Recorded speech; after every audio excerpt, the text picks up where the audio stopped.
Hello everyone, this is Erik, the Asian movie enthusiast, and this is my review of Girl from Nowhere, a Thai television series from 2018 that is a drama-thriller hybrid. Now this show is 13 episodes long, with each episode ranging between 35 and 50 minutes each. This is the first television series that I've ever seen from Thailand. Now the premise is rather simple on its surface. A mysterious, clever girl named Nanno transfers to different high schools, exposing the lies and misdeeds of the students and faculty at every turn. Now, I do not want to describe this main character in too much detail, because that would spoil some surprises, but I think it's important to give you an idea of what she's like, because it might convince you to check out this show. Now, one of the reasons why I decided to watch Girl from Nowhere is because someone mentioned that it had certain similarities to Tomie, the Japanese horror film series about a girl who cannot die. Now, after the first episode of Girl from Nowhere, that was not entirely evident. But it is certainly evident during episode 2. She messes with seemingly good and evil people alike, which brings out some of their bad qualities and can even drive them to the point of insanity. So coupled with some key events that take place during episode 2, and, that definitely reminded me of the Tomie films. There are some other similarities to Tomie as well, so look out for those. So after episode 2, watching that, I was like, okay, now I got an idea of what the show was going to be, and I was expecting that template to be used for every subsequent episode. And guess what? I was totally wrong. Totally wrong. The stories are very episodic, since the school and the student body changes almost every episode. A few stories have 2 episodes dedicated to them, part 1 and part 2. But the constant rotation of different protagonists allows the script writing to be very bold and creative. Because regardless of what happens at the end of a story, the filmmakers are allowed to start over again with a fresh batch of students in the next episode. The only recurring character is this mysterious Nanno girl.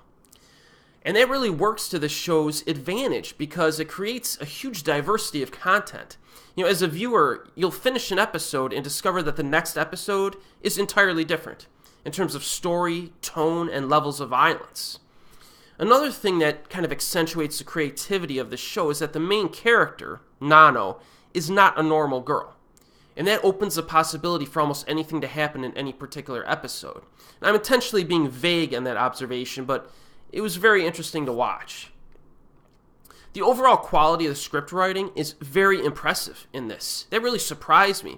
There are times where it kind of plays up the disturbing aspects of its themes, like the story of the teacher who is having sex with his teenage students.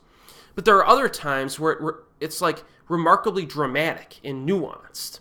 And this is evident in what is arguably my favorite episode, which is about a girl who is having trouble finding her talent at school, and the psychological pressures that are associated with that and kind of mounting for her. It was kind of a very thought-provoking episode that touches upon artistic inspiration and plagiarism. A lot of dramatic tension is earned there, and the ending is fantastic and totally unexpected. So Girl from Nowhere definitely impressed me in terms of its script writing.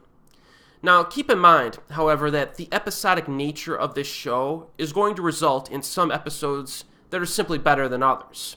It's similar in ways to an anthology film, because you're always going to enjoy some segments more than others, right? And that is the case with Girl from Nowhere. But the vast majority of these episodes are interesting to watch. The one story that I disliked that comes to mind revolved around a teacher and a group of students who are hiding in their school in one room because an escaped murderer is running around the campus. It was one of the duller episodes, I think. Easily one of the weakest episodes because it lacks the impressive script writing and dynamic interaction of most of the other stories. But that's an exception that proves the rule. Girl from Nowhere is entertaining stuff for the most part. Direction and the overall style are engaging. There's different methods that are used for each episode. So for example, one episode uses social media pictures that expand and talk instead of just text reading, which I really liked. It's presented in a very fluid and appealing way throughout the show, just in general. Also, the themes that are explored are very topical and current in its social commentary regarding school kids. One of the points in this show, which is made very clear early on, is that no one is really a good person. You know what I mean? Like, how good are we really? In many cases, Nanno is basically testing people's morality, and everyone keeps failing miserably. You know what I mean? It's fun watching them crash and burn as well. But there's nuance and variety to this. It's not just the same thing over and over again. So, I strongly recommend Girl from Nowhere for all the reasons that I mentioned. Again, like, the sheer variety of stories in this show is pretty impressive stuff. It's currently on Netflix streaming in the United States. And as always, I'll see you next time.